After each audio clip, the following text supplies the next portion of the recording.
Deputy CM Pawan Kalyan Kakinada జిల్లా collectorate లో వివిధ శాఖల వారీగా సమీక్ష నిర్వహించారు. కాకినాడ జిల్లా కలెక్టరేట్ షణ్మోహన్ సెగిలి, జిల్లా ఎస్పీ సతీష్ కుమార్, పలు శాఖల అధికారులు ఈ సమావేశానికి హాజరయ్యారు. కాకినాడ జిల్లాలో ఉన్న పరిస్థితులను అధికారులు మంత్రి పవన్ కళ్యాణ్ కు వివరించారు. ఈ సమీక్ష సమావేశంలో కాకినాడ జనసేన ఎంపీ తంగెళ్ల ఉదయ్ శ్రీనివాస్, జిల్లాకు చెందిన కూటమి ఎమ్మెల్యేలు నిమ్మకాయల చినరాజప్ప, వనమాడి కొండబాబు, పంతం నానాజీ కూడా పాల్గొన్నారు. ఈ సమావేశంలో పవన్ కళ్యాణ్ మాట్లాడుతూ రాష్ట్రంలో 30,000 మంది అమ్మాయిల ఆచూకీ లేదని, వారు ఎక్కడ ఉన్నారన్నది తెలుసుకోవాలని స్పష్టం చేశారు. ఓ బాలిక జమ్మూలో ఉన్నట్లు తెలిసిందని, 9 నెలల కిందట లవ్ ట్రాప్ తో ఆ అమ్మాయిని అపహరించినట్టు తెలిసిందని వివరించారు.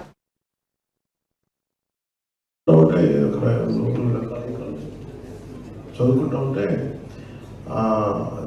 లవ్ ట్రాప్ మీద పడేసి తీసుకెళ్ళిపోయారు. ఇప్పుడు దాకా ఆచూకీ తెలియదు అని వాళ్ళ మదర్ ఏడుస్తూ ఉంటే మా ఇంట్లో వాళ్ళకి కూడా చెప్పుకోలేదు. బాధపడుతూ ఉంటే వెంటనే స్థానిక విజయవాడ ఉన్నతాధికారులకి, స్థానికంగా ఉండే మాచవరం సిఐ గారికి, కమిషనర్ పోలీస్ గారికి చెప్పాను.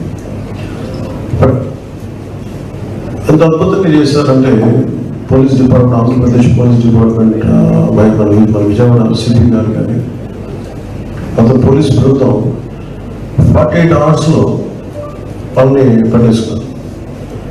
కేరళ పట్టుకుని వెళ్ళారు, బెంగళూరు వెళ్ళారు, స్పెషల్ టీంని పెట్టారు. కేరళ వెళ్ళారు, బెంగళూరు వెళ్ళారు.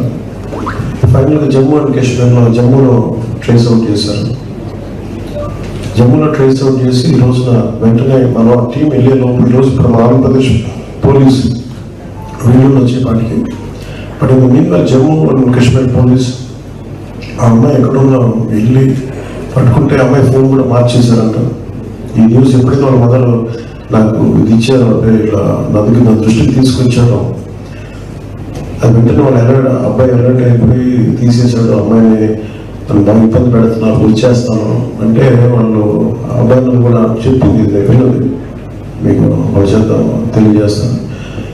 ఇప్పుడున్నామో తెలియజేస్తే కూర్చోబెట్టి మీ చెల్లెలు కూడా చెప్పి అసలు బెదిరించారు, భయంగా ఉందంటే వాళ్ళ చెల్లెలు అయ్యా మీరు వచ్చేయండి అంటే పోలీసు వెళ్ళారు. ఇద్దరిని విడివిడిగా పట్టుకొస్తున్నాను. ఇప్పుడు ఇక్కడికి ఏం జరిగింది వెనక కారణాలు వెతుకుతారు.